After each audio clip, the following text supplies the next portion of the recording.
Aku, Rira Stories, ingin menceritakan beberapa kisah horor yang pernah aku alami. Semua terjadi begitu aja, tanpa aku sadari. Aku bukan indigo, hanya anak yang gak sengaja lihat hal-hal yang tak diinginkan. Aku akan cerita tentang pengalamanku berkunjung ke villa milik nenek di daerah Puncak. Aku sekeluarga ikut acara villa yang rutin, setiap setahun sekali, kami kunjungi silaturahmi Idul Fitri. Kata nenekku, aku semobil dengan nenek dan saudara lainnya, ayah, mama, kakak, dan adik akan menyusul. Karena aku memang selalu dititipkan di rumah nenek, sore itu aku menuju puncak dari rumah nenek di Jakarta. Cuaca sore yang bagus, walau sedikit berawan, tapi masih terlihat cerah. Syukur perjalanan sangat lancar dan tidak ada macet. Sekitar 3 jam perjalanan, aku sampai di Villa Puncak. Terkadang aku takjub dengan villa sederhana milik nenek dan kakek. Mereka bilang ini adalah rumah pertama mereka dulu sebelum akhirnya pindah ke Jakarta. Rumah ini bisa dibilang sederhana karena seperti 2 rumah dijadikan satu. Rumah dengan konsep pedesaan digabung dengan rumah modern. Bangunan yang cukup unik. Kami sampai dan langsung masuk ke dalam villa. 2 bangunan yang dibuat menyatu. Karena dari rumah sebelah dibuat lorong ke rumah lainnya. Lorong yang menghubungkan dapur rumah pedesaan dan modern. Kami masuk ke rumah modern.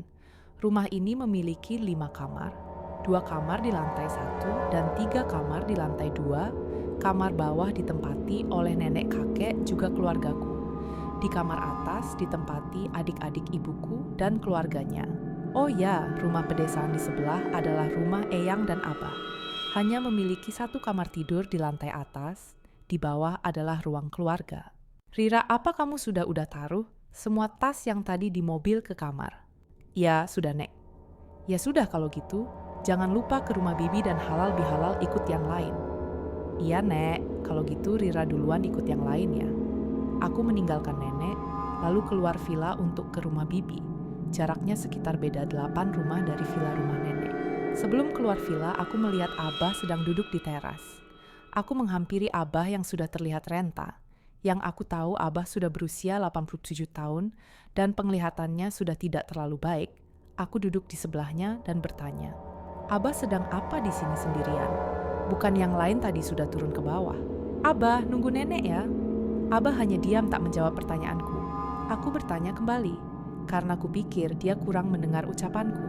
"Abah di sini nunggu nenek ya." Abah masih tak menjawab. Lalu aku menyentuh tangan Abah. Mungkin memang pendengarannya sudah tak baik, pikirku.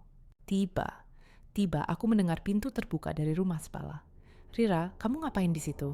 Kamu nunggu nenek ya?" Nenek." "Oh ya, Nek. Abah kayaknya nungguin nenek." Aku tanya. Abah gak jawab apa-apa. "Abah, pendengaran sudah gak bagus ya, Nek." "Nah, kamu ngomong apa?" "Abah kan emang sudah di rumah Bibi dari kemarin. Abah penglihatannya susah tidak baik, jadi gak mungkin tinggal sendiri di sini. Eyang kan juga udah gak bisa bangun dari kasur, jadi semua pindah ke rumah Bibi." "Hah? Abah ada di sini kok, Nek." Saat aku nengok tak ada Abah di sebelah, dan nenek menatapku penuh kebingungan dengan ucapanku.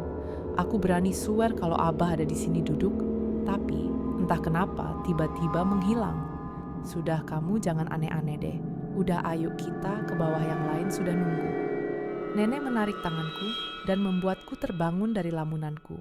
Apa itu salah lihat?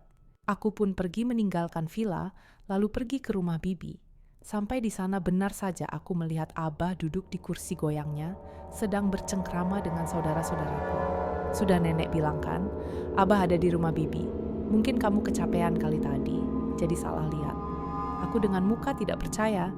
"Iya, Nek, kayaknya aku kecapean." Tama, terima kasih sudah menonton full. Jangan lupa like dan subscribe.